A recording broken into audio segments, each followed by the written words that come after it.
Bonjour, aujourd'hui on va faire un résumé sur les deux leçons en chimie concernant la transformation chimique s'effectuant dans les deux sens et aussi l'état d'équilibre d'un système chimique. D'abord, on va définir c'est quoi la transformation chimique. La transformation chimique est une réaction dans laquelle des substances se réagissent, ce qu'on appelle des réactifs, pour donner de nouvelles substances, ce qu'on appelle des produits. Alors, on peut diviser la transformation chimique, dans ce cas, en deux types. La transformation totale et la transformation limitée. La transformation totale, lorsqu'on a la disparition totale d'au moins un des réactifs. C'est-à-dire, si on revenait à la réaction chimique, les deux réactifs A et B, s'il y a la transformation totale à l'état final, c'est-à-dire à l'état maximal, on parle sur l'état maximal pour la transformation totale. S'il y a la disparition de A ou bien de B ou bien les deux en même temps, on dit c'est une réaction totale. Dans ce cas, on doit mettre une seule flèche, c'est-à-dire les réactifs, ils sont donnés les produits. Par contre, pour la transformation limitée, on doit le mettre deux flèches. Pourquoi? Parce que la transformation ici s'arrête sans disparition totale de tout réactif. C'est-à-dire la réactif ou bien la transformation chimique arrive à l'état final ou bien ce qu'on appelle l'état d'équilibre sans disparition totale de tout réactif, de A ou bien B. Dans ce cas, on le met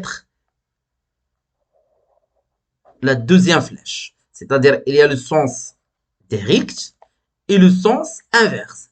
C'est-à-dire, les deux réactifs A et B se réagissent pour donner C plus D. Et même aussi, en même temps, lorsque la formation des produits C et D, ils se réagissent pour donner A et plus B. Lorsque la vitesse de la réaction de réactifs, ce qu'on appelle V1, est égale à la vitesse de la réaction des produits, ce qu'on appelle ici l'état d'équilibre d'un système chimique. Pour décrire l'évolution des transformations chimiques, on calcule ce qu'on appelle taux ou bien le taux d'avancement final. Taux, ce qu'on appelle le taux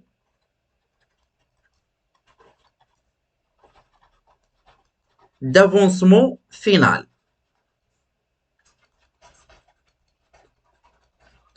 La valeur de temps qui est égale, taux est égal x équilibre sur x max. Taux est compris entre 0 et 1.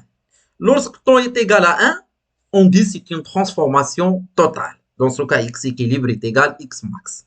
Par contre, ici, lorsqu'on a taux inférieur à 1, toujours taux il est supérieur à 0 et inférieur à 1. Dans ce cas, x équilibre il est inférieur à x max et on dit que la transformation chimique est une transformation limitée. On a deux méthodes pour calculer taux.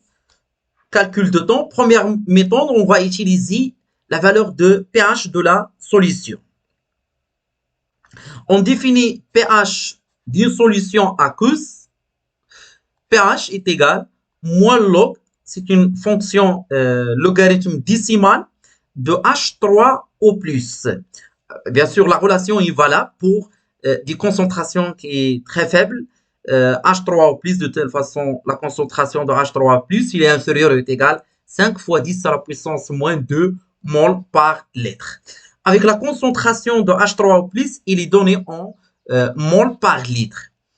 Et par contre, pH, sans unité. Sans unité parce qu'on a ici la valeur, c'est un nombre.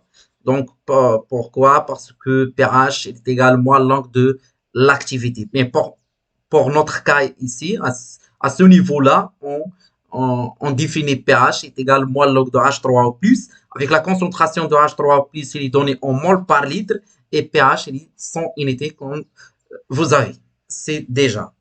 Alors, la propriété d'une fonction décimale logarithme, on peut l'écrire H3O plus est égal à 10 à la puissance moins pH. C'est-à-dire, si on a la valeur de pH de la solution, on peut trouver facilement la concentration de H3O plus.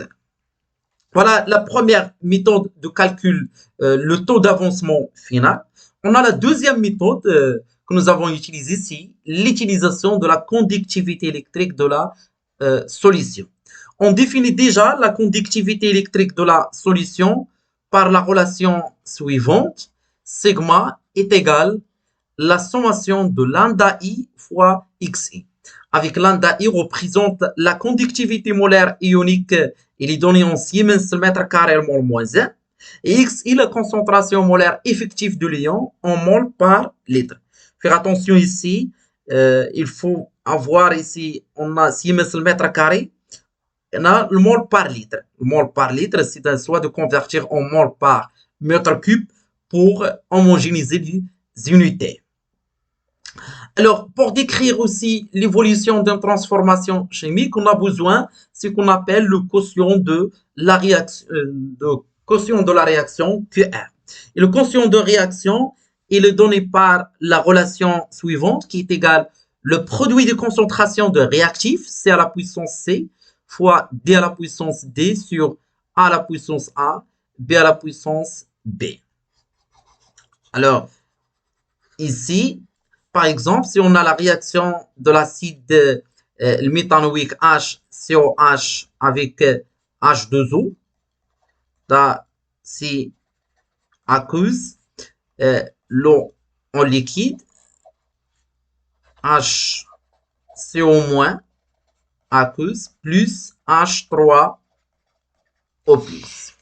Alors ici, le quotient de réaction de cette réaction, on les définit comme ça. Si la concentration de HCO- à la puissance 1, c'est-à-dire fois la concentration de H3O+, sur la concentration de HCOH.